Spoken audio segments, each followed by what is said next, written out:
কালো বলেছে? হ্যাঁ না আমি বলিনি। না স্যার ও বলেছে। বলেছে। আচ্ছা শোনো বাবু, দাঁড়াও, দুজনে দাঁড়াও। কাক এবং কোকিল দুটোই কালো,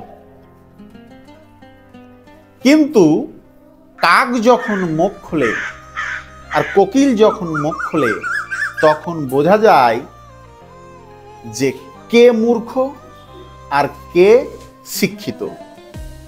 তোমাদের গায়ের রং তো একটা ধোঁকা, কেউ কালো কেউ ফর্সা, এটা স্বাভাবিক। It doesn't matter, your complexion doesn't matter.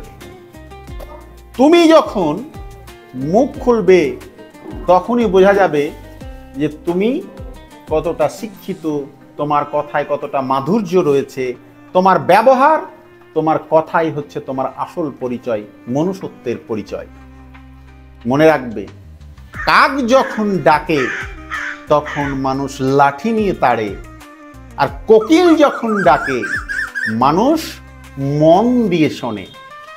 সুতরাং কে কালো কে ফর্সা এটা নিয়ে একদম মনের মধ্যে কিচ্ছু রাখবে না, আর এমন কথা বলতে হয় না, শোনা। ওকে, গুড, গো।